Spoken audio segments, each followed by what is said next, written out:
It was supposed to be a weekend of harmony, worship, and peace. A pastor and his choir group, made up of 14 devoted members, embarked on a spiritual retreat deep into the heart of the Whispering Pines Forest, a place known for its breathtaking landscapes and complete isolation from the outside world.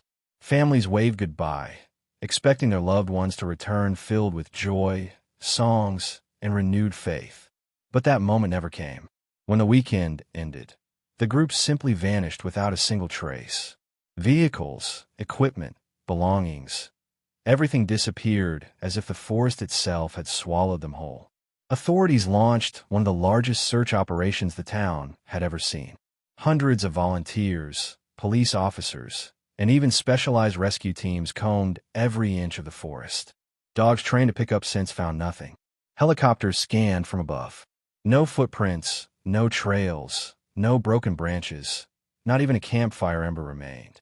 As days turned into weeks, and weeks into months, hope withered. The retreat site became an unsolved mystery that haunted the entire community for decades. Family members clung to memories, refusing to believe their loved ones were simply gone. Some whispered about natural dangers, wild animals, hidden ravines, sudden landslides. Others began speaking of something darker. Strange stories from locals about the forest being cursed, where shadows moved without explanation and voices echoed in the dead of night. The retreat that was meant to bring them closer to God became a chapter of pain and endless questions that time never managed to erase. For 36 long years, the case remained frozen in silence, until one fateful summer, a raging forest fire, the worst in the region's history, tore through Whispering Pines.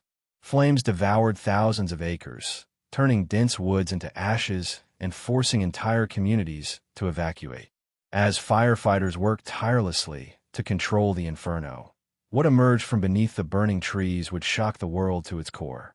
Behind a collapsed wall of scorched pine and rubble, emergency crews stumbled upon what looked like an abandoned campsite. Scattered musical sheets, melted instruments, and fragments of tents were buried under layers of charred earth. But what truly left everyone speechless was a faded wooden sign, still standing against all odds. Carved into it, almost erased by time, were the words, "Choir Retreat, Faith in Harmony."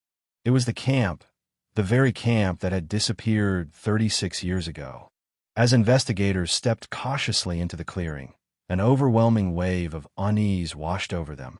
The forest, now stripped of its towering pines, exposed secrets that had been buried beneath layers of soil and silence for more than 3 decades. Charred remnants of what once were tents stood in crooked, skeletal forms, their fabric melted into the ground. Strewn nearby were rusted lanterns, broken thermoses, and a weathered Bible open to a page that had somehow resisted the flames. Psalms 91, the prayer of protection. What disturbed them most wasn't just the eerie preservation of the campsite. It was the fact that nothing seemed chaotic. No signs of panic, no overturned logs, no frantic footprints. Everything was still positioned neatly, almost as if the group had simply vanished in mid-conversation. Camp chairs remained aligned around a fire pit, with logs arranged in a perfect circle. A guitar case, half open, revealed strings snapped by time rather than force. Authorities quickly cordoned off the area, and news spread like wildfire. Reporters, historians, and even paranormal investigators flooded the small town within hours. Locals who had lived long enough to remember the day the choir vanished now stood at the edge of the forest, staring into the abyss of their past. Many whispered under their breath, crossing themselves, as if fearful that the forest might still be listening. Among those who arrived was Margaret Willis, the younger sister of one of the choir members. She was only 17 when her brother disappeared, but had spent her entire adult life searching for answers. Seeing the campsite, frozen in time, untouched by human presence, but now scarred by fire, broke something inside her. Yet, it also ignited a determination, a fire within that burned brighter than the flames that had revealed this mystery. As specialists began carefully documenting every piece of evidence, something chilling came to light. Near the center of the campsite was a small mound, almost like an improvised altar. On it lay a music box, scorched but intact enough to be opened. When one of the investigators gently turned the key, a distorted melody escaped, the haunting, fragile notes of Amazing Grace. The sound echoed through the hollow forest, sending shivers down the spines of everyone present. The discovery of the music box became the centerpiece of the investigation. Its mere presence suggested something deliberate, intentional. But why would a group that had vanished leave behind something so symbolic? Margaret stood over it for a long time, hands trembling, recalling how her brother used to hum that exact melody whenever he felt afraid.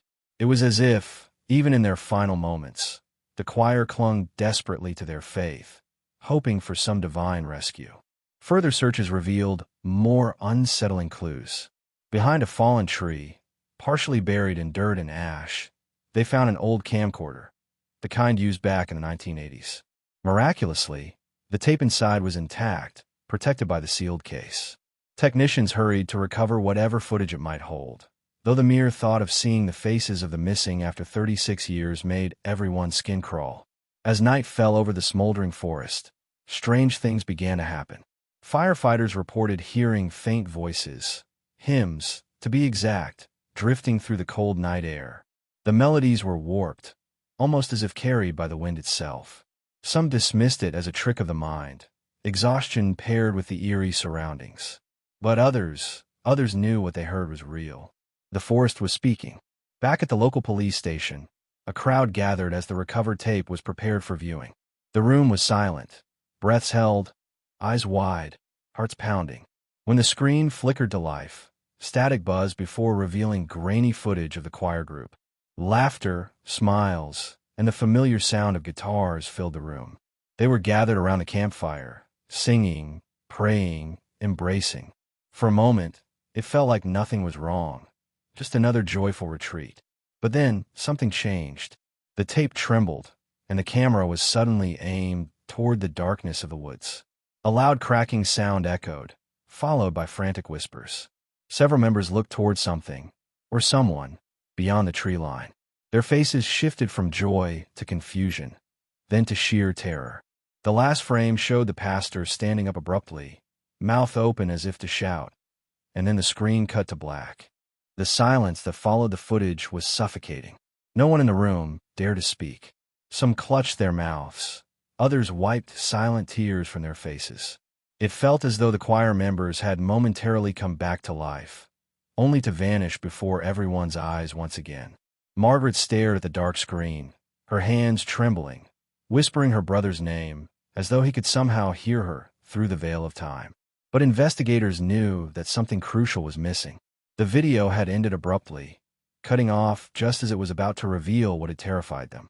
Was it an animal, a person, or something far worse, something unexplainable?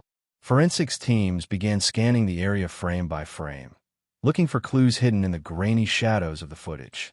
Every branch, every flicker of light, every movement was now a potential key to unlocking this mystery. As they enhanced the images, a disturbing pattern emerged. In the background, just beyond the circle of light cast by the campfire, were faint, almost imperceptible shapes. Tall, thin, humanoid, but warped like figures bending unnaturally between the trees. They didn't move like people. They stood perfectly still, yet with each frame, they seemed closer, closing the distance without ever showing motion. It defied logic. It defied reality. The townspeople, upon seeing these frames, recoiled in horror. Old legends about the Whispering Pines began resurfacing. Stories told by grandparents about shadow people, forest spirits, or entities that guarded the woods with merciless intent. Some swore they had seen these beings themselves in their youth, but had always dismissed them as tricks of the mind. Until now. The forest had always been different. And now, it was demanding attention in the most chilling way possible.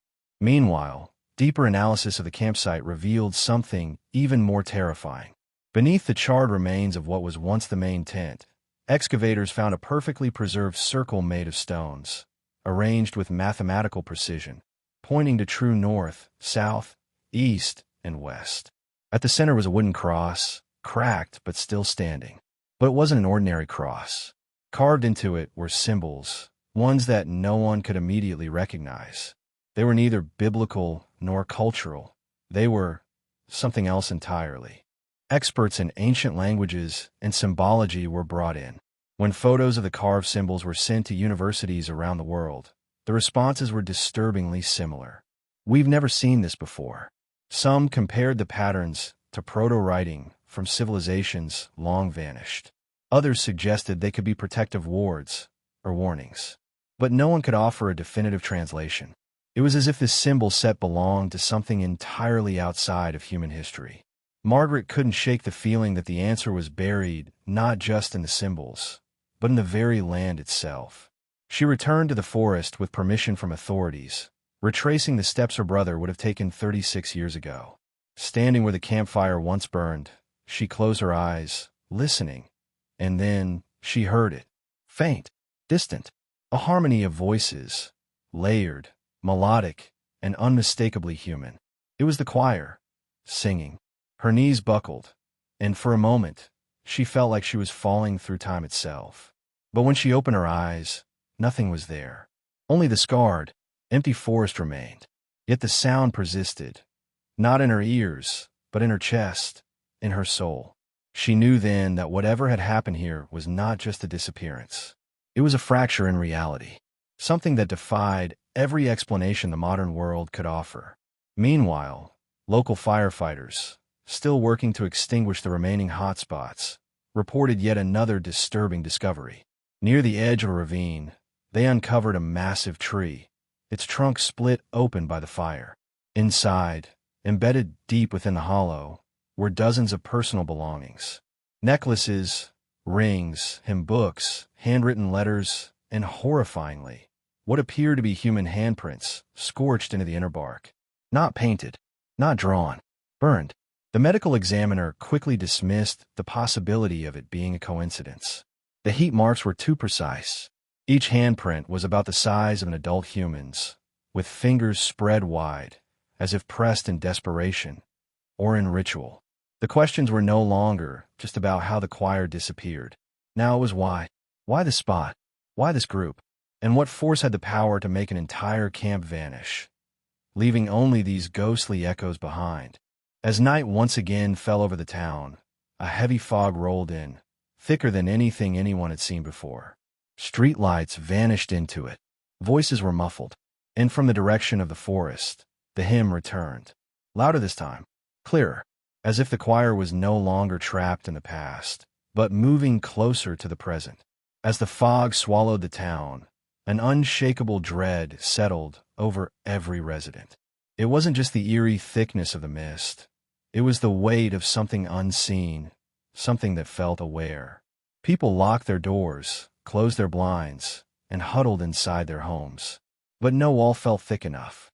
No lock felt strong enough. The forest was no longer just a place beyond the town's edge. It was now a living presence that had crept into their lives.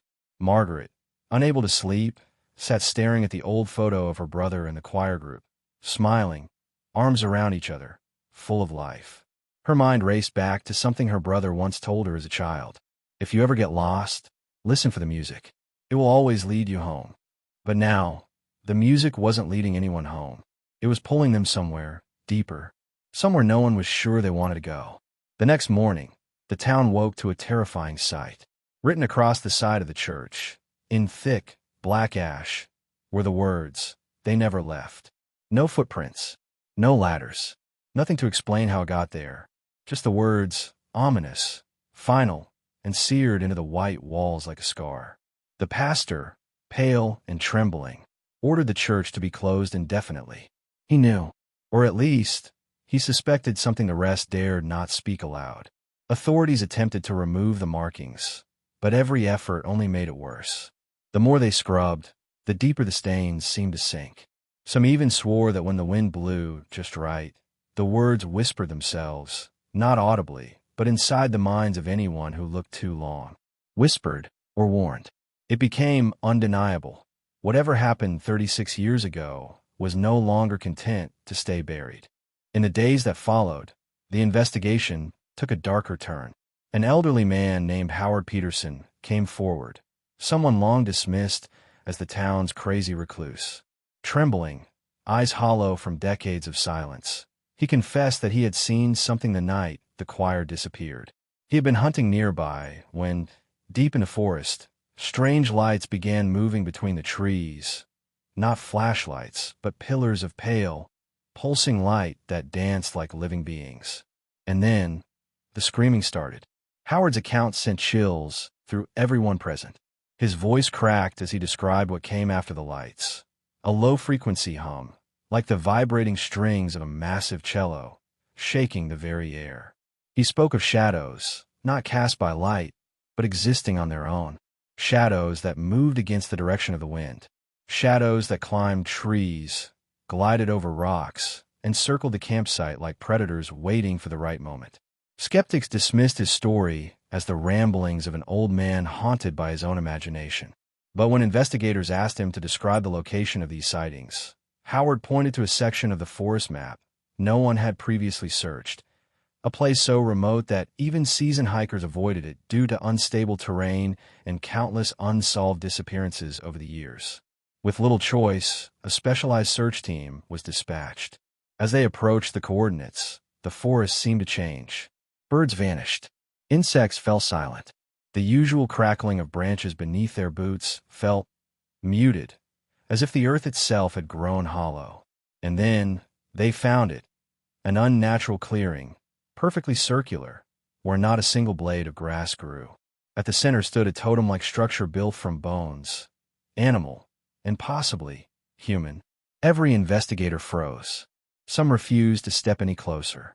Around the totem were hundreds of hand-carved wooden figures, each one representing a person, detailed with terrifying accuracy. Male, female, old, young. And among them, 14 figurines wearing tiny, hand-painted choir robes. The realization hit like a punch to the gut. Someone, or something, had preserved their likeness as trophies. As cameras clicked and evidence was collected, a deep, resonant sound echoed from beneath their feet. Not from the forest. From below. The ground trembled as if some vast, hollow chamber lay just beneath the roots. One of the crew members, driven by both terror and curiosity, tapped the soil with his boot. It sounded empty. And then, without warning, a section of earth collapsed, revealing a staircase descending into pure blackness. No one spoke. No one moved. Because in that moment, every person there understood a truth that would haunt them forever. The forest had secrets far older, far darker, and far more dangerous than anyone had ever imagined. And the choir's story was only the surface of something much, much deeper. As the dust settled around the gaping hole, the search team stood paralyzed, staring into the abyss. The staircase spiraled downward, carved crudely into the rock, as if it had been made in desperation, or perhaps by hands that no longer remembered what sunlight looked like. A bitter wind rushed from below, carrying a smell that was impossible to describe, a suffocating blend of earth, decay, and something metallic, like blood. The lead investigator, torn between duty and instinctive fear, made the call. They would descend. Cameras were strapped on, radios checked, ropes fastened. Margaret, who had insisted on being there despite every warning, watched from the edge, heart pounding. Something deep inside her told her that whatever was down there, it held the answer she had been chasing for more than 3 decades. Step by cautious step, the team disappeared into the darkness. Flashlights pierced through the pitch-black void, revealing walls covered in markings, the same symbols found on the wooden cross at the campsite. But down here, the carvings were more numerous and more violent. They depicted figures, humanoid shapes surrounded by eyes, flames, and spirals that seemed to move when stared at for too long. Halfway down, the radios began to crackle with interference. Voices, not the team's, murmured through the static. Whispers layered over whispers, speaking in a language no one could understand. The air grew heavier with every step, pressing against their chests like an invisible weight. Some began to tremble uncontrollably. Others wiped away sudden tears, unsure of why their emotions were unraveling so violently. And then, the staircase ended. Before them opened a vast underground chamber, so wide that their flashlight beams vanished before touching the far walls. At its center stood an altar, ancient, cracked, stained with something dark that had long dried. Above it, suspended by chains bolted into the ceiling, hung a bell. Not a church bell, not a ceremonial one. This was different. It was smaller, crudely forged, and covered in the same cryptic symbols. But the most terrifying part was that it was swaying, slowly, rhythmically, as if someone, or something, had just rung it. The sound of the bell, though faint, was paralyzing. It didn't resonate through the air like normal sound. It vibrated within the bones, echoing deep in the skull, as if the frequency was designed to bypass the ears entirely and go straight into the soul. One by one, the team members began to falter. Some dropped to their knees, clutching their heads. Others backed toward the stairs, whispering that something was watching, something that had always been watching. The cameras picked up more than just the tremors in their hands. As the lights scanned the far end of the chamber, shapes began to take form.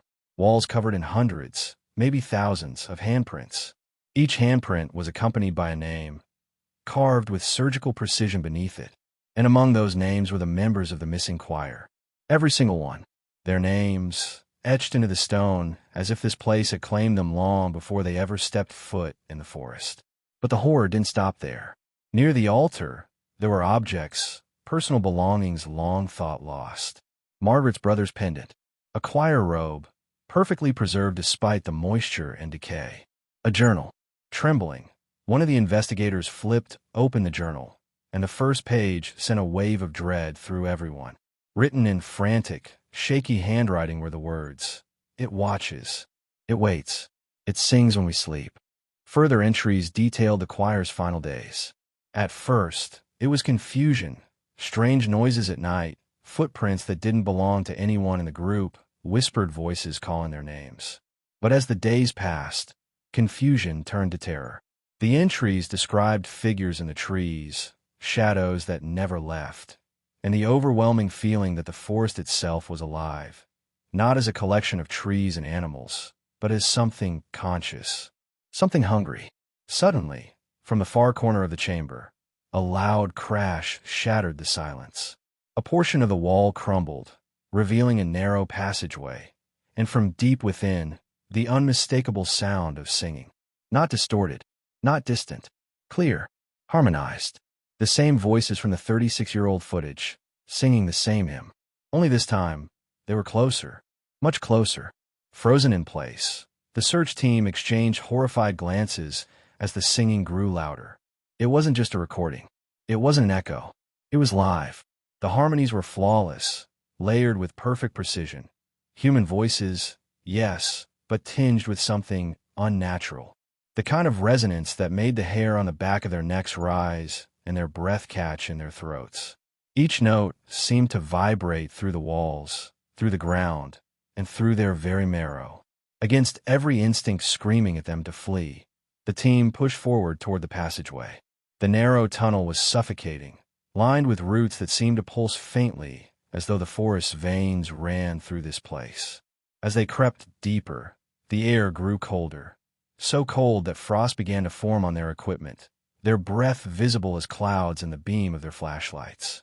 Then, the tunnel opened into another chamber, smaller, circular, and utterly silent. Silent, except for the singing, which now seemed to come from everywhere at once. In the center of this room stood 7 wooden chairs arranged in a perfect circle, and sitting in those chairs were figures, human figures, motionless, skin stretched pale over bone, eyes closed, mouths slightly open. The horror wasn't that they were skeletons. They weren't. Their flesh was intact, preserved in a way that defied science. But there were no signs of life, no breathing, no movement. Yet, their mouths were producing the sound. The hymn continued to pour from them, flawless and steady, as if some unseen force was using their vocal cords like instruments. Their heads tilted gently, as if swaying in rhythm with something no one else could see. On the walls surrounding this grotesque choir were carvings, more frantic, more desperate than anything seen before. Words repeated over and over in jagged letters. It feeds on song. It feeds on faith. It feeds on us. Alongside the words were crude drawings of human figures kneeling before a towering shape, featureless, shadow-like, with hundreds of arms reaching out, embracing, or consuming. Panic surged through the team. One of the members bolted back toward the tunnel, only to collapse halfway, screaming that he couldn't breathe, that the walls were closing in, crushing his lungs. Another knelt in the dirt, whispering prayers through sobs, clutching his cross so tightly that it cut into his palm. The others stood frozen, torn between the instinct to flee and the unbearable need to understand what they were witnessing. Margaret, who had refused to stay behind, now stood at the threshold of the chamber, tears streaming down her face. She recognized them, one by one. Their faces hadn't changed in 36 years. Her brother sat in the far left chair, his head tilted toward the center, lips parted as the haunting melody spilled from his throat. It was him. It was really him. But his eyes never opened. In the midst of that crushing wave of grief and horror, one of the investigators noticed something strange. There was an 8th chair, empty. Dust had not settled on it like the others. It was as though something had been sitting there recently. Or worse, something was still meant to sit there. A fresh set of footprints, bare, human-like but distorted, with impossibly long toes, led up to the chair, and then vanished into thin air. Before anyone could process what this meant, the singing abruptly stopped. Dead silence. Not the kind of silence one experiences when a room grows quiet.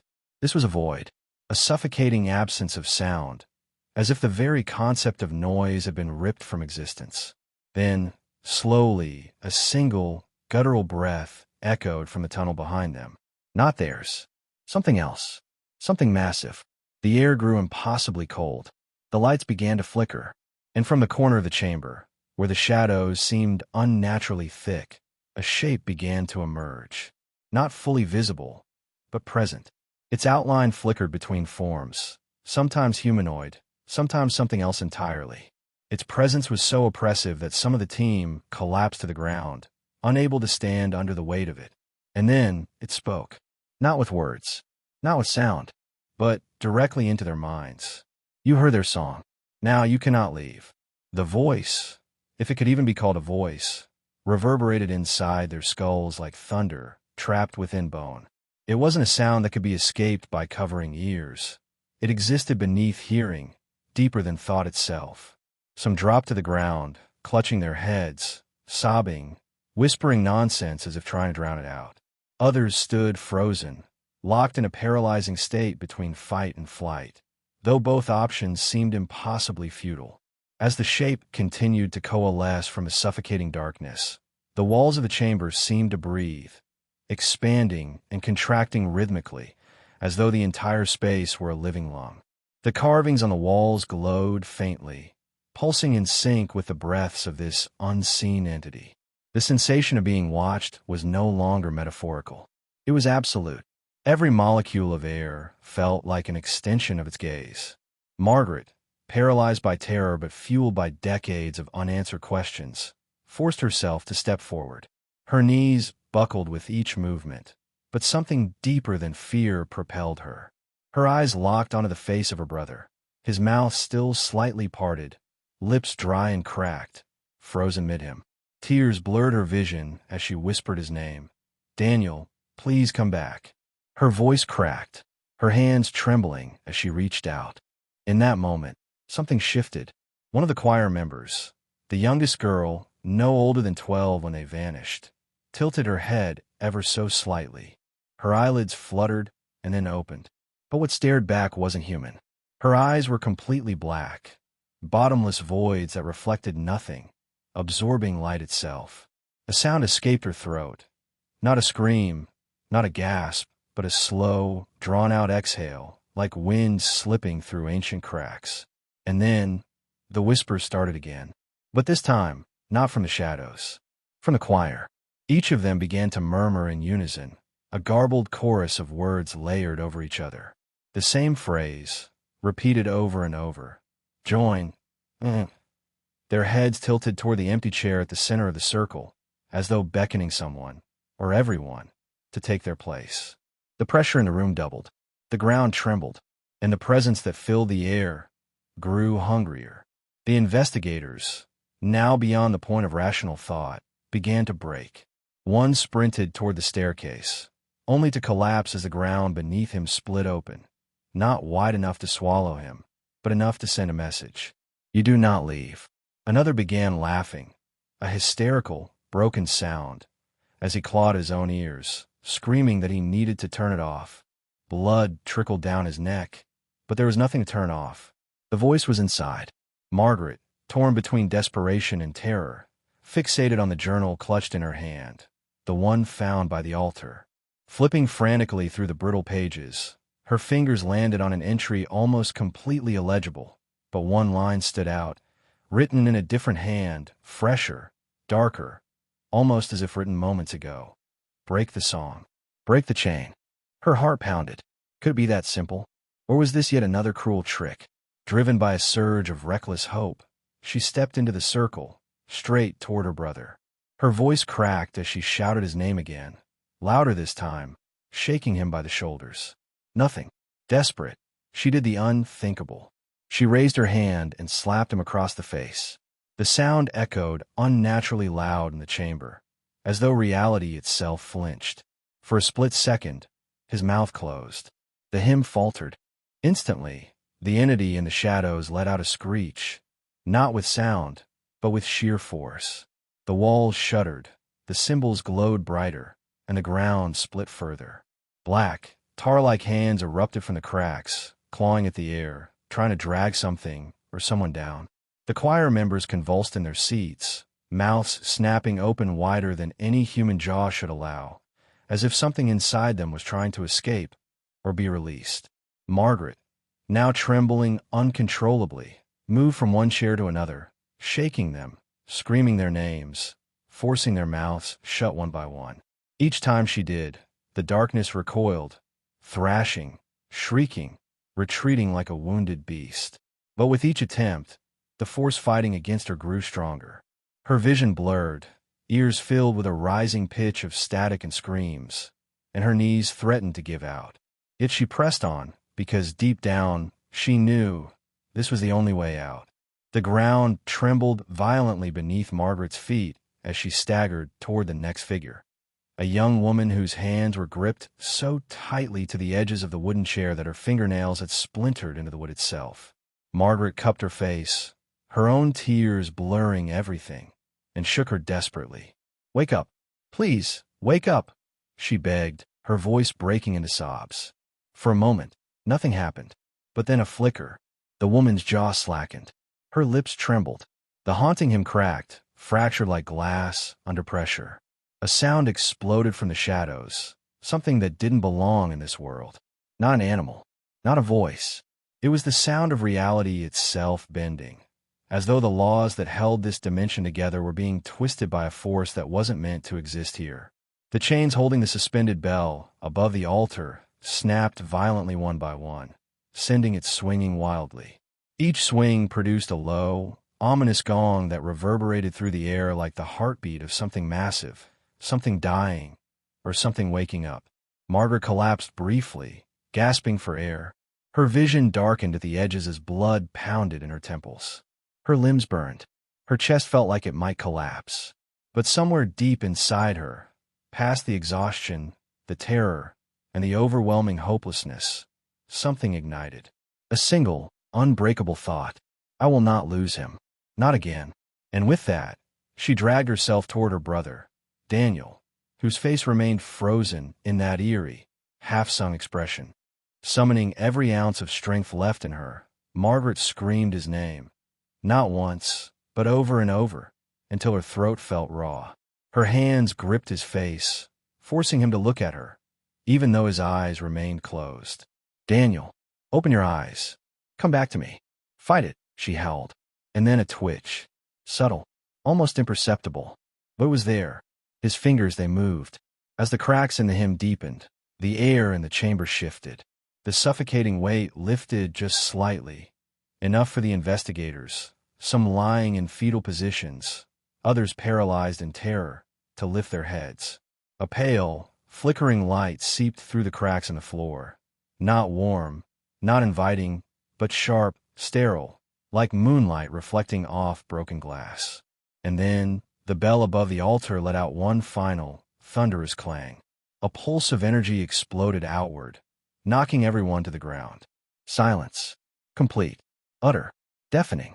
For a long, unbearable moment, it was as if sound itself had ceased to exist. The shadows that had writhed and contorted along the edges of the chamber froze, and then began to dissolve. Not like smoke, not like mist, but like ash caught in a sudden gust of wind. The suffocating darkness unraveled, revealing the raw, jagged stone beneath. Empty, scarred, but normal, if that word still meant anything. Daniel's eyelids fluttered. His chest heaved. His lips trembled before sucking in a ragged gasp of air, the first breath he'd taken in 36 years. His eyes opened, confused, vacant but alive. Truly alive. Margaret's scream broke into sobs as she collapsed into his arms, her hands frantically touching his face, his shoulders, his hair. Anything to prove to herself that this wasn't another cruel trick of this nightmare realm. One by one, the other choir members stirred. The smallest girl, the one whose void-black eyes had opened earlier, now blinked up at the ceiling, her irises returning to their natural hazel. Her tiny body convulsed as her lungs remembered how to breathe again. The others followed. Some sobbed. Others sat in stunned silence, eyes darting around the room as if still unsure if they were trapped in a dream or worse. But the nightmare wasn't entirely over, because while the figures in the chairs were returning, the empty eighth chair still stood, pristine, untouched, and the fresh footprints that had led to it earlier were now multiplied. Dozens of them, crisscrossing the floor, some human-like, others not, as if something else had been watching the entire time. Close, closer than anyone had realized. Then came the sound, a slow, deliberate knock, not from the chamber, not from the tunnel, but from the staircase above, the only exit. 3 knocks, slow, hollow, as if someone or something was letting them know, I'm still here. Every head in the chamber turned toward the source, hearts pounding, lungs frozen, because whatever had ruled this place hadn't left. The knocking stopped, but its echo lingered, not in the air, but inside their minds. It was a sound that didn't just resonate through the walls. It vibrated through bone, through memory, through something far more intimate than flesh. Daniel, now trembling but conscious, clutched Margaret's hand with a grip so tight it left her knuckles white. His lips moved as if trying to form words, but his voice was little more than a rasp, a whisper lost in the void between breaths. It's not gone. It's never gone. The investigators exchanged hollow stares. Their radios were still dead. Their flashlights flickered sporadically, and their legs felt as though the floor itself resisted any movement.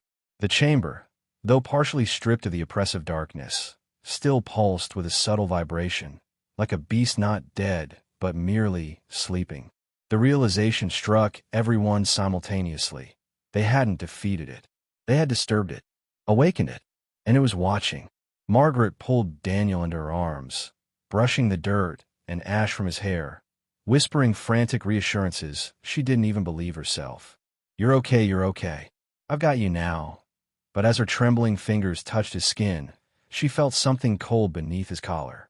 Reaching instinctively, her fingers closed around an object, a small, rusted pendant. When she pulled it into view, her blood turned to ice. It wasn't Daniel's. It was a symbol, the same one carved into the wooden cross, into the stones, into the altar. A circle, an eye, surrounded by 13 thorns. Suddenly, the walls shuddered. Not a tremor, a pulse, rhythmic, deliberate, like a heartbeat. 1, 2, 3. The distant sound of whispering returned, this time layered not with voices of the choir, but with something deeper, ancient, vast. Words in a language no living being should understand. Yet every person in that chamber felt the meaning crawl beneath their skin. The song never ends. The offering is incomplete. A deep, guttural growl rumbled from somewhere unseen. Not animal, not human. Something primal. Something wrong. The ground near the altar cracked open further, and from the shadows within, movement stirred. Long, skeletal fingers, not bone, not flesh, but something between, curled over the edge. Slowly, they dragged something forward, not fully seen, not fully formed, a shape that flickered like a glitch in reality itself. And every person in that chamber, without being told, knew. They weren't alone. Not anymore. Not ever. Panic surged through the group like electricity.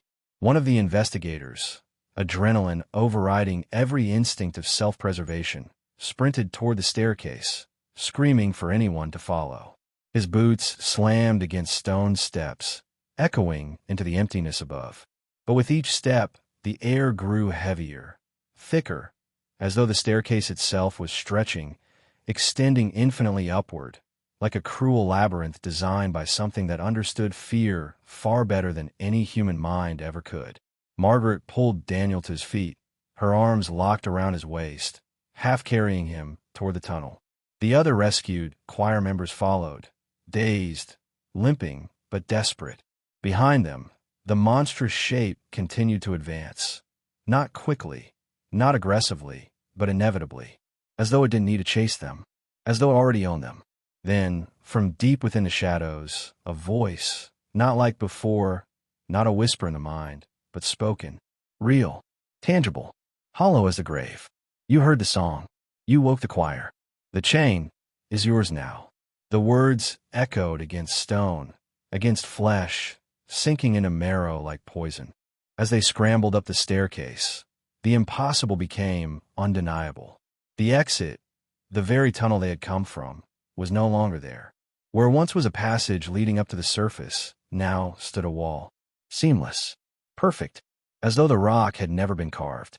As though this place had never allowed an exit to exist at all. Screams erupted.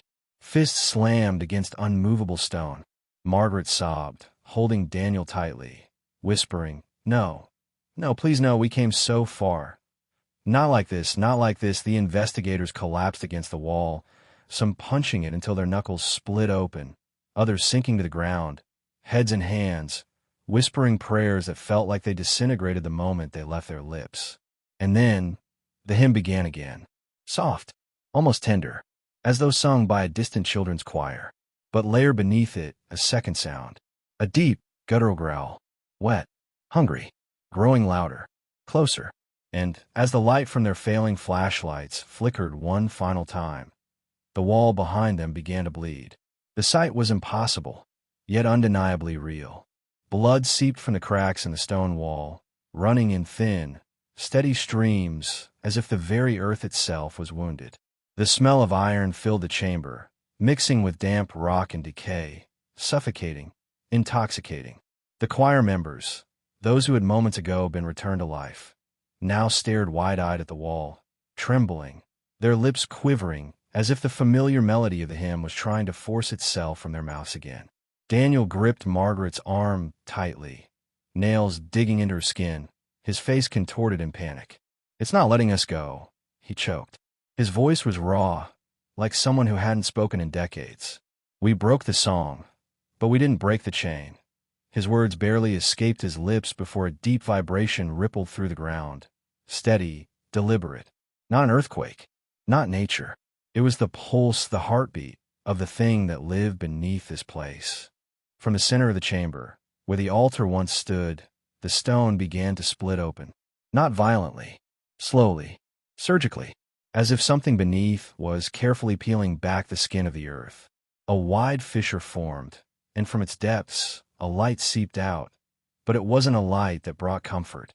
It was a cold, sickly glow, shifting between colors the human eye wasn't meant to process. Colors that didn't exist on any natural spectrum. A sound followed. Wet, slithering, heavy. Something was moving in the dark below.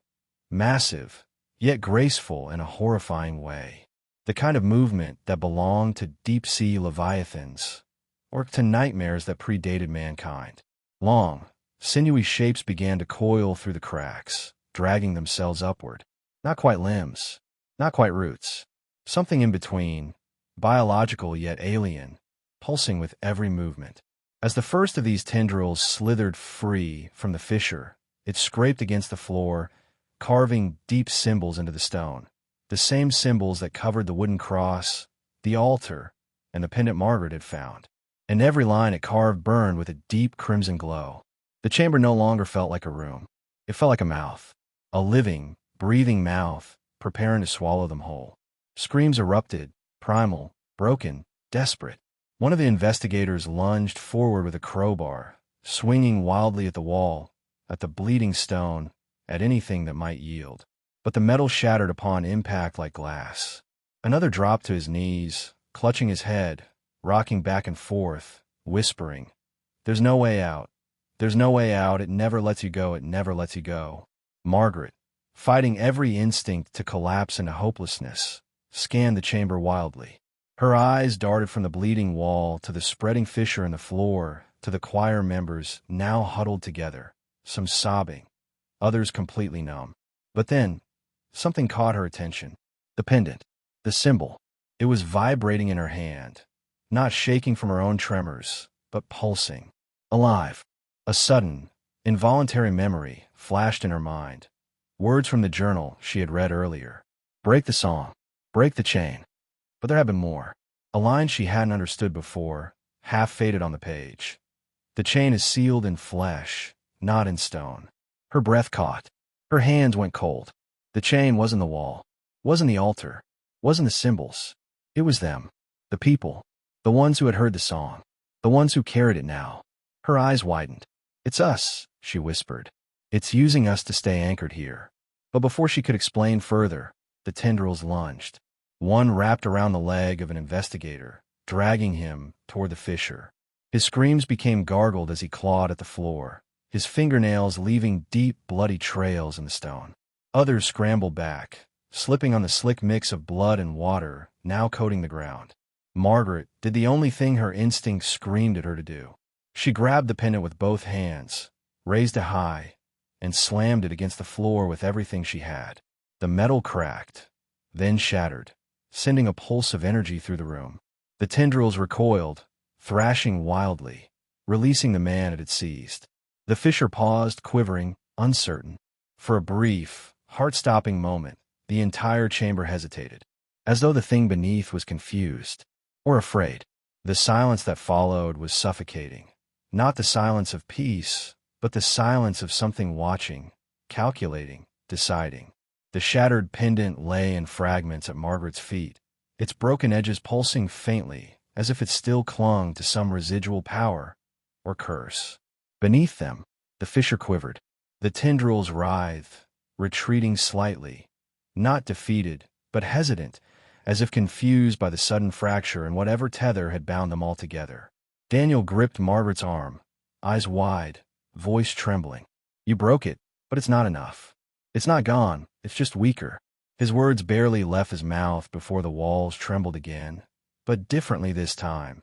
Not the suffocating pulse of a living thing, but the deep, resonant groan of something old, something structural, something breaking. The blood that had been pouring from the walls now reversed, sucked violently back into the stone, as if the forest itself was reclaiming it.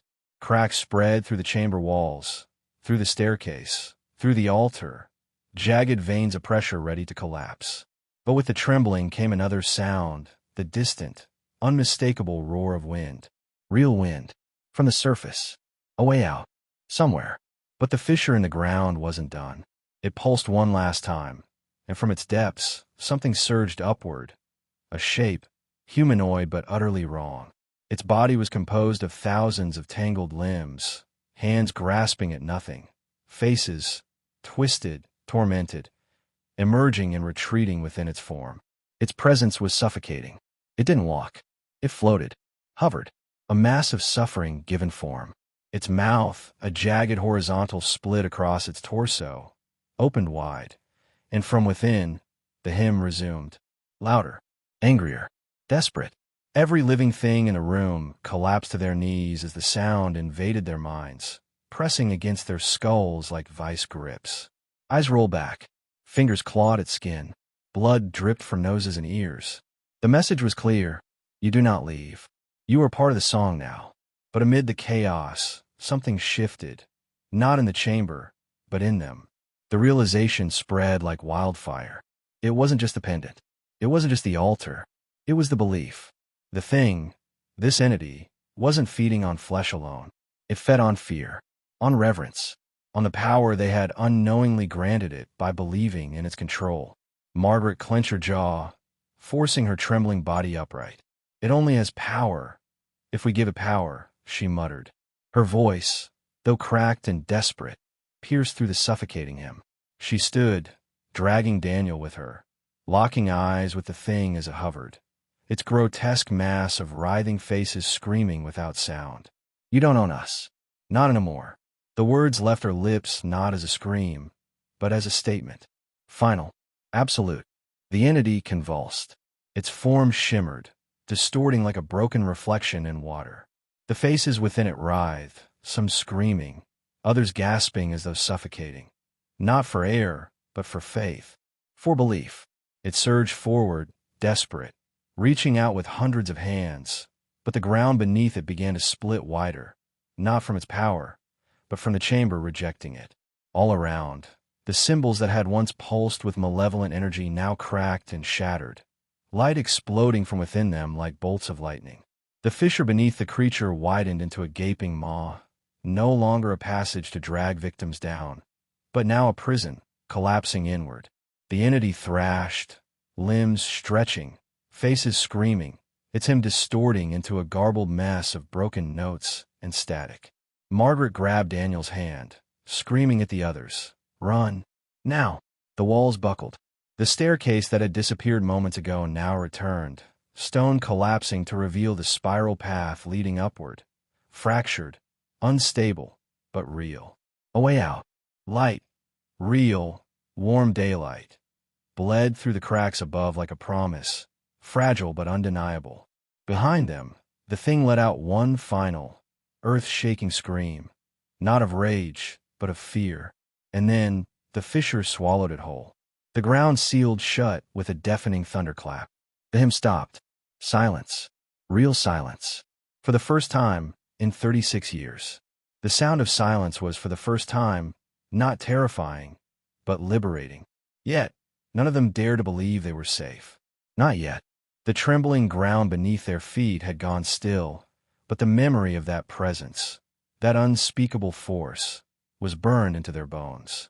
Margaret pulled Daniel up the staircase, her lungs burning, legs trembling. Each step threatened to collapse, chunks of stone breaking away, sending shards cascading into the abyss below. Behind them, the surviving investigators dragged the choir members, some limping, some barely conscious, their faces pale, hollow, as though whatever strength had returned to their bodies was now running on the fumes of sheer desperation. The staircase groaned, but the light above grew stronger, real sunlight, filtering through cracks in the burned forest canopy, like the hands of something greater reaching down, offering one last chance. As they ascended, the walls of the staircase shifted again. Symbols once carved deep into the stone were now crumbling, fading into dust. Whispers that had haunted every breath began to dissolve, thinning into nothingness. And with every step upward, the air grew warmer, cleaner. The suffocating pressure that had clung to their skin like oil was lifting. But still, none of them looked back, because every instinct screamed, "Don't look back." Then, a break. A final crack in the ceiling above. Sunlight poured in, blinding at first, forcing their swollen, tear-streaked eyes to squint. They broke through the surface, falling onto scorched earth, coughing, gasping, clawing at the dirt as if to confirm it was real. Trees, blackened and broken, surrounded them, but the sky was blue, clear, real. For a moment, the only sound was ragged breathing. Some collapsed, staring at the sky as if they'd never seen it before. Others held on to each other, sobbing, laughing, trembling, as if unsure whether to celebrate or mourn.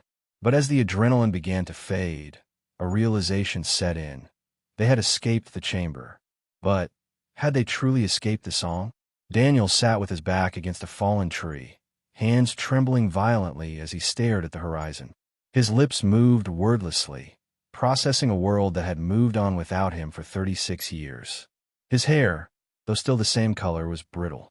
His skin, pale from decades of unnatural preservation, now flushed as blood surged back through vessels and used for so long. He glanced at Margaret, older now, worn by time, yet still his sister, still his anchor. "I thought I was dead," he whispered. His voice was raw, fragile, cracking under the weight of what those words meant. I thought it was a dream that never ended." His eyes welled with tears, but they were no longer tears of terror.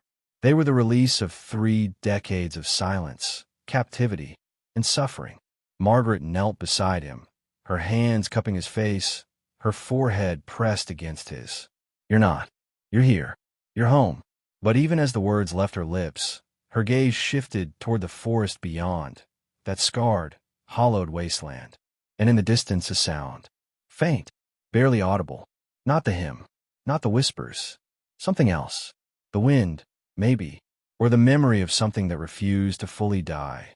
The investigators huddled together, exchanging looks that held more questions than answers. What would they even tell the world? That a choir lost 36 years ago was found unchanged. That beneath this forest was something that defied every law of reality, of time, of life and death. That the forest itself wasn't just a place. It was a prison, a temple, a mouth feeding on the souls of those foolish enough to step into its depths. As the wind picked up, stirring ashes into the air, a single object tumbled through the dirt, a piece of wood, charred but still intact. Carved into it, barely visible beneath the soot, were 4 words. "The song remains here." Margaret's stomach twisted. She reached down, picking it up, staring at it as though it might ignite in her hand. Because in that moment, one undeniable truth echoed through her bones. This wasn't over. It had never been over. The realization settled over them like a second shadow, heavier, colder than the one cast by the sun. This wasn't just a place where something terrible had happened. It was a threshold, a thin veil between what humans call reality and what exists quietly beyond it. The choir may have escaped the chamber, but the forest was still watching, waiting, breathing. Margaret tightened her grip on the carved piece of wood, her fingertips pressing so hard into its surface that splinters drove into her skin. Her mind raced, desperate to make sense of what the words meant. "The song remains here." Was it a warning, a statement, or a promise? She scanned the horizon, the burned remnants of whispering pines stretching endlessly, every tree stump like a broken tombstone marking something buried, or something waiting to rise. Daniel's voice broke the silence. Quiet, hollow. It was never just a chamber. His eyes remained fixed on the horizon, wide, distant, like he wasn't fully back, like some part of him was still down there, and always would be. It was the forest. All of it. It always has been. It feeds, it always feeds. The others, investigators, survivors, even the choir members, began to shift uncomfortably, the weight of his words settling into their bones like ice. Because deep down, every single person there felt it. Even here, in the open air, under sunlight, breathing the free wind, the presence hadn't lifted entirely. A pressure still lingered beneath the surface of the earth. A subtle hum just below the threshold of hearing. Like something vast and endless was simply waiting. Then, without warning, a noise pierced the uneasy quiet. A mechanical drone. Helicopters. In the distance, search and rescue. Emergency crews. News vans. The world had finally caught up to them. But as the sound grew closer, no one cheered. No one waved for help. Because somehow, it felt wrong. As though the forest itself had allowed this. As though the forest had decided it was time for the world to notice. As the rescue teams touched down, men in bright vests sprinted toward the survivors, shouting commands, offering blankets, stretching out hands. But the faces of the rescuers changed the moment they laid eyes on the choir members. Confusion, disbelief, and then a creeping, unspoken horror. Because these weren't people who had been lost in the woods for a few days. They were untouched by time. 36 years, and not a single wrinkle, not a single gray hair. Perfectly preserved, perfectly wrong. News cameras followed close behind, operators stumbling as they zoomed in on faces, capturing the impossible. The footage would later go viral worldwide, sparking debates, documentaries, conspiracies. But in that moment, the lens couldn't capture what those present felt. The invisible pressure, the electric weight of the forest's gaze pressing against every soul. The way the wind still carried a hum. Authorities flooded the area. Scientists, military personnel, psychologists. Every theory was thrown onto the table. A gas leak, a mass hallucination, a geological anomaly. None of them fit. None of them even scratched the surface. And no one, not a single person, was willing to admit the truth aloud, that something existed beneath that forest. Something older than the trees, older than memory, older than humanity. Margaret stood with Daniel, surrounded by chaos, but her focus was locked on a single thing. A single sound. Faint. So faint it could be mistaken for the wind. But it wasn't the wind. It was the song, the hymn, still there, still playing. Not from underground, not from the chamber, from the trees, from the earth itself, carried on roots, on stone, on air. As night threatened the horizon, the sunlight faded, casting long shadows through the burned remains of whispering pines. And as darkness crept in, a final realization settled into every heart standing there. The forest had released them. Yes, but it hadn't released the song, because the song was never meant to stay buried. It was meant to spread. As the sun dipped below the jagged line of the distant hills, a new kind of dread unfolded. Shadows stretched unnaturally long, bending in directions the light did not command. Cameras continued flashing, crews setting up floodlights, and authorities roped off the perimeter of the dig site. But all the technology, all the personnel, all the rational tools of the modern world felt small here. Fragile, as though the forest tolerated their presence, not out of fear, but amusement. Margaret kept her eyes locked on the treetops, listening. The song hadn't grown louder, but it hadn't faded either. It was steady, persistent, a lullaby written by something that didn't sleep, that didn't understand death the way humans do. She clutched Daniel's hand tighter, but even his skin felt cold, his breathing shallow, as if part of him still remained tethered to the thing beneath, the entity, the place, or perhaps the idea itself. A sudden murmur spread through the crowd. Near the far edge of the burned clearing, one of the search team members stumbled backward, pale as a ghost. His trembling hand pointed toward something half-buried beneath a collapsed pine. Rescuers ran over, lifting debris. What they uncovered sent a collective gasp through everyone watching. A second altar, smaller, cruder, newer, as if it had been built recently, not decades ago. Carved into the front of this altar were fresh markings, not symbols. Words, scrawled violently into the wood, as if by claws or bare fingers. The first offering was not enough. Blood, fresh blood, stained the wood, seeping into the grain. But there were no bodies, no signs of who or what had been involved. As whispers spread, something else became clear. The ground near the altar was breathing, rising and falling. Subtle, almost imperceptible, but undeniably alive. The realization struck like ice in the veins. The fire hadn't destroyed it. The excavation hadn't ended it. Nothing had ended it. The forest had simply shifted, adapted, and now it was awake. Panic began to ripple beneath the surface of every conversation. Officials radioed in backup. Scientists scrambled for explanations. Psychologists pulled survivors aside for frantic interviews. But no theory, no protocol, no government manual had prepared anyone for what this truly was. This wasn't a crime scene. It wasn't a rescue. It was a revelation, one the world was absolutely not ready for. Daniel's voice trembled beside Margaret. It's not finished. It never finishes.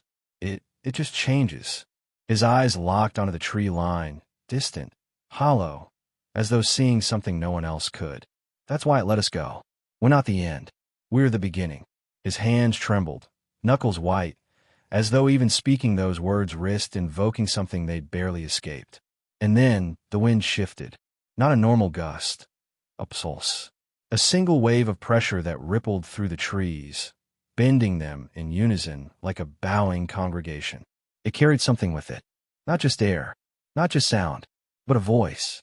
Clear, gentle, whispered directly into every mind present.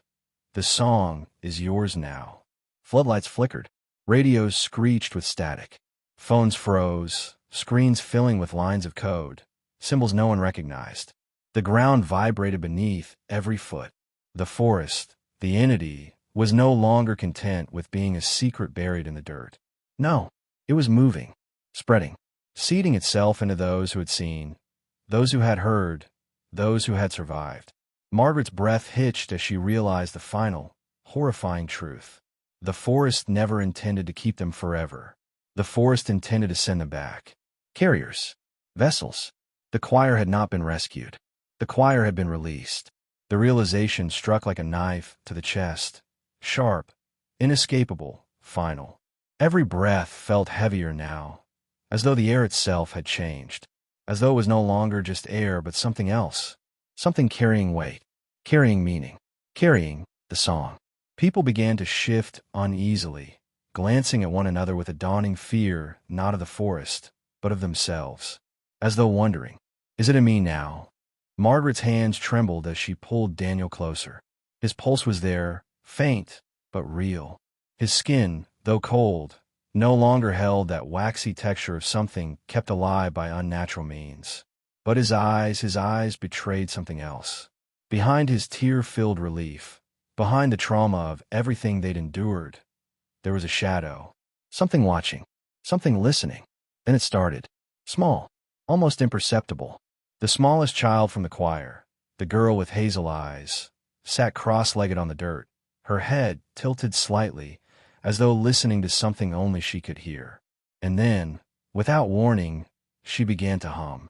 Softly, sweetly, the same melody, the same hymn, the same song. Her voice carried on the wind like silk threads being pulled across glass.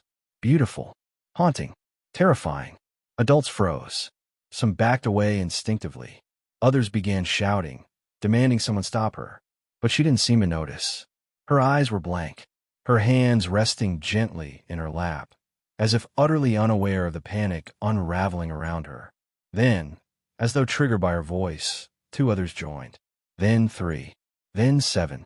The entire choir began to sing. Margaret clamped her hands over her ears, but it was useless. The sound wasn't coming from their mouths. It was inside her head, inside her bones, inside the earth itself. No matter how tightly she pressed her palms, it was there. The song was everywhere. And for the first time, she understood the horrible truth. The forest had never needed the chamber. The forest had never needed the altar. The choir was the altar now. As the hymn swelled, a new wave of dread surged through every person on that site. Rescue workers staggered backward, some vomiting, others falling to their knees, clutching their heads as if trying to claw the sound out of their skulls. One man screamed until his voice broke, collapsing into convulsions, whispering over and over, "Get it out, get it out, get it out." Floodlights exploded, bulbs shattering with sharp cracks, plunging the site into the pale, cold twilight. Radios died. Phones flickered to black. The machinery of the modern world stood powerless against something older than language, older than humanity itself.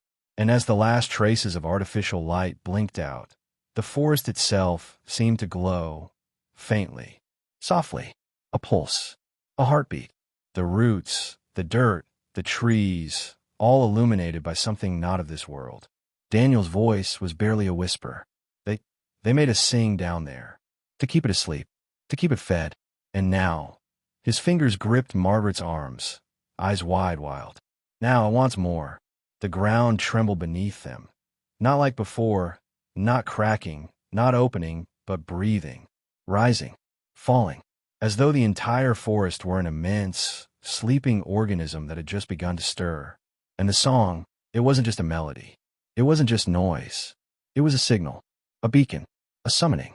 Somewhere beyond the burned edges of the forest, distant shapes began to move. Shadows, figures, not fully formed, not fully real, but there, watching, waiting, drawn by the song that now carried on the wind, through the soil, across the hills, into the towns beyond. The song was loose now, free, untethered. Margaret turned her gaze toward the horizon, toward the world beyond this cursed place.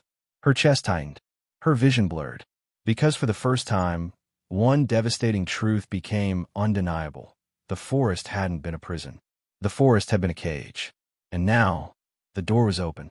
The wind no longer felt like wind. It was thicker now, heavier, as though carrying the weight of 1,000 voices layered atop one another. Not screaming, not shouting, singing, always singing. And with every passing second, the melody grew stronger, spreading farther, rolling through the burned forest like an unstoppable tide of sound and intent. It was no longer just here. It was everywhere. Margaret stood frozen, her chest heaving, her nails digging into Daniel's wrist, as if sheer physical contact could anchor her to reality. But reality? What even was reality now? The lines had blurred, between earth and nightmare, between flesh and spirit, between what was human and what had become something else entirely. Her ears rang, not with sound, but with vibration, with resonance. The song wasn't something being heard. It was something being felt. Suddenly, movement. A deafening crack of splintering would echo across the site. From the tree-line, massive roots tore themselves free from the dirt, twisting skyward, contorting like serpents. Not dead roots, not fallen trees, living arteries, pulsing, moving, searching. The forest, or what controlled it, was no longer content to be still, no longer content to be hidden, no longer content to be feared from a distance. It was coming forward. The ground split open and wide, jagged scars, not to consume, but to release. From the depths, things began to crawl, human-shaped but warped. Their limbs were too long, joints bent in the wrong directions, their mouths stretched wide in permanent, grotesque smiles as they hummed and hummed and hummed. Their skin was gray, translucent in places, stretched thin over something moving beneath, something that pulsed with every note of the hymn. Daniel's hand crushed Margaret's. His voice, barely a whisper, broke through the rising cacophony. It's not just the choir anymore. It's anyone who listens, anyone who hears. We're all part of it now. His words trembled, not with fear, but with the hollow certainty of someone speaking a truth too heavy for the human mind to carry. The shadows reached the edge of the clearing. The choir's voices grew louder, no longer contained by flesh, no longer constrained by lungs or throats. The sound now poured from the earth itself, from the roots, from the cracks in the stone, from the hollowed trunks of dead trees. The song was alive. It was everywhere. The rescue crews broke first. Some fled toward the distant hills, screaming, abandoning vehicles, equipment, everything. Others dropped to their knees, sobbing, their minds shattered by a sound not meant for the living. A few simply stood, swaying, eyes glazed, lips moving, already joining the hymn without even realizing it. Margaret, Daniel, and the few who still clung to sanity stumbled backward, away from the edge where the shadows writhed, toward the burnt path that led back to the town beyond. But as Margaret's foot struck the cracked asphalt of the old forest road, her breath caught in her throat, because in the distance, beyond the trees, she saw lights. Not rescue crews, not authorities. Cars, dozens of them. Headlights cutting through the fog. Curious locals. News vans. Spectators. Drawn by the reports. Drawn by the mystery. Drawn by the song. And in that moment, as the hymn swelled into a deafening, soul-piercing crescendo, Margaret understood the final, devastating truth. This was never about the choir. Never about the pastor. Never about the chamber. The forest had never been hunting. It had been calling. Calling for ears. For minds. For vessels. Because the song was a contagion. And now it was free. And as the first curious reporters stepped out of their vans, looking toward the burned forest with wide eyes and microphones in hand, the wind carried the faintest melody toward them, soft at first, but growing stronger. Their heads tilted, their brows furrowed, and slowly, unconsciously, their lips began to part, and they began to hum. And in the end, as the song faded into the distant wind, one undeniable truth remained. There are forces in this world that exist beyond our understanding. Things that do not care about the rules we cling to. Things that wait patiently in the silence, feeding not on flesh, not on blood, but on belief. On attention. on fear. And sometimes all it takes to awaken them is for someone to listen. Just once. The forest didn't claim the choir out of cruelty. It didn't destroy because it was evil. It did what it was designed to do: survive, expand, adapt. It used the song not as a weapon, but as a seed planted in anyone who dared to step too close, who dared to wonder, to investigate, to listen. And now, that seed had found new soil, spreading far beyond the burned edges of Whispering Pines. What happened on that day wasn't the end of a mystery. It wasn't the closing of a tragic chapter. It was the beginning of something far bigger, something far more terrifying. Because the truth is, some things aren't meant to be found. Some doors aren't meant to be opened. And sometimes, when we go searching for answers, we awaken questions far more dangerous than the unknown. But perhaps the most haunting part of all is this. Once you've heard the song, once it's found a way inside your thoughts, your memories, your dreams, it never really leaves. It lingers. It waits. Silent. Dormant. Until one day a sound, a whisper, a note carried on the wind brings it back. And in that moment, you'll realize the forest was never about the place. The forest is wherever the song is heard.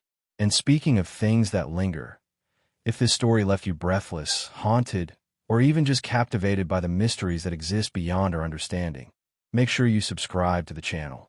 Leave a like if this kept you on the edge of your seat, and share your thoughts in the comments. What would you have done if you heard the song? Your voice matters here, because some stories are too powerful to be forgotten. Some are meant to be remembered forever.